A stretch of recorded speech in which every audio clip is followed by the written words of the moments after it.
Walder, News Nation national security contributor, former staff operations officer for the CIA's Counterterrorism Center, also formerly with the FBI with us now. Tracy, good to see you. Perfect guest for this. As I watched cable news all day today, it said on the bottom of the screen, does Iran have sleeper cells, ?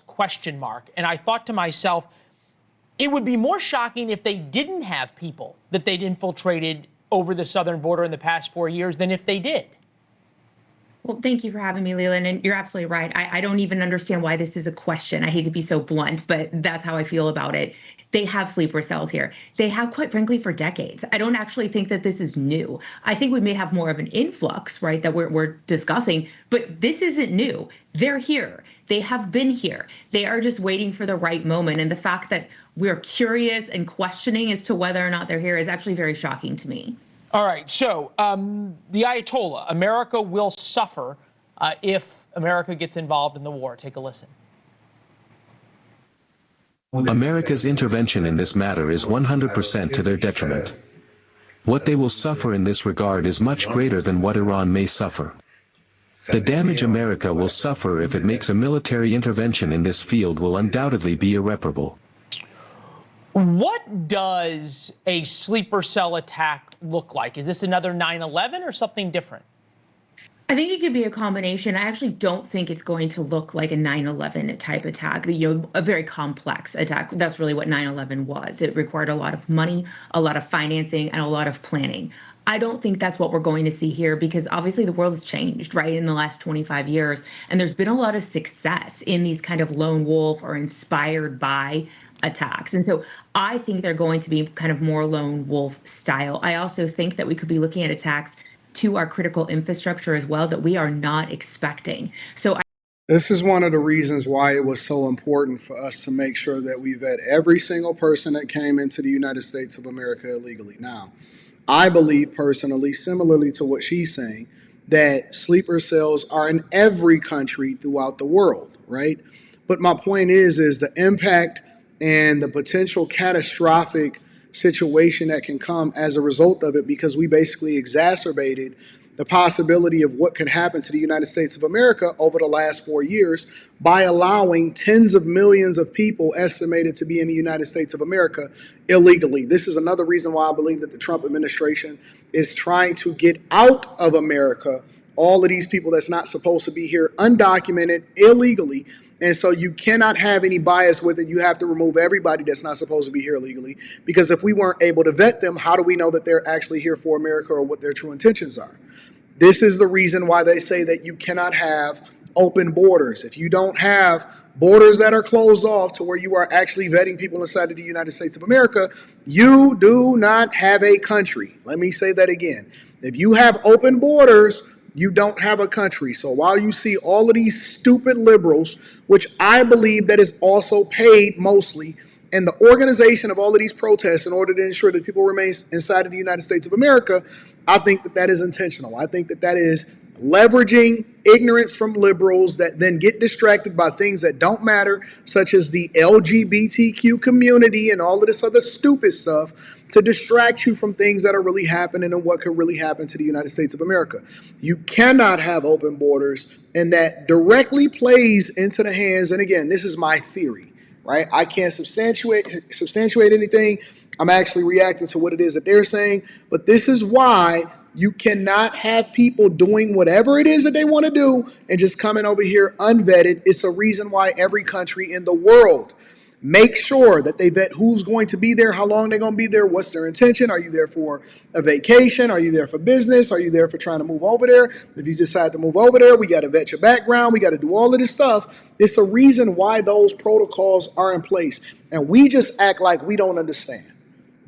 We act like we don't understand. When I seen and when I paid attention to what happened over the last 4 years, because we acting like it just didn't happen. We acting like people they didn't empty the jails, that every country throughout the world didn't send people over here to the United States of America, that everybody got good intentions. Oh no, they just pay their taxes. Nobody is doing anything wrong. They are the best of the best from every other country. And this is why most of these other countries don't even want to take these people back, because not only did we get an influx of people that's not beneficial for America, but we also potentially got people that are a part of sleeper cells that are operating every day like normal everyday people, and you have no clue what can happen as a result of it. But now that we're involved in this whole Israel-Iran situation where the United States of America is backing Israel, and that's a whole other conversation in itself, now we're starting to revive conversations about sleeper cells inside of the United States of America because of what could potentially happen to us and how this can absolutely damage the infrastructure, the United States of America, the whole thing, right? I think it's going to look less like a 9/11 style attack, sort of shock and awe, if you will, and more in an unsuspecting way. And I actually am very concerned about our critical infrastructure. Yeah, you think about July 4th coming up, that would be target number one. Every city and town in America has gatherings, and we know what can happen at big gatherings. History of sleeper cells in the United States. Obviously, the Soviet Union was some of the best at having their illegals. The World Trade Center bombing, the Millennial Plot, September 11th, Detroit sleeper cell, Disneyland plot, Hezbollah operative arrests. How do you find, and I hate to use the sort of cliche, I don't think you're looking for a needle in a haystack. You're looking for a needle in a hay field or hay barn, right?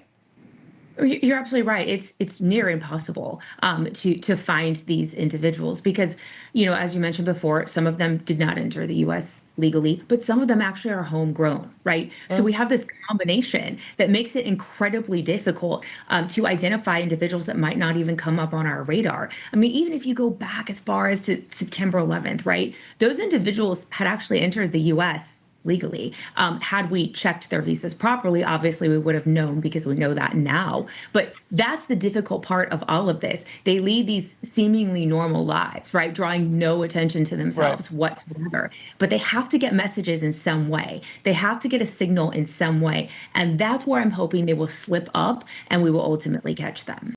Yeah, this is a dangerous thing. For me personally, I am very much aware and alarmed.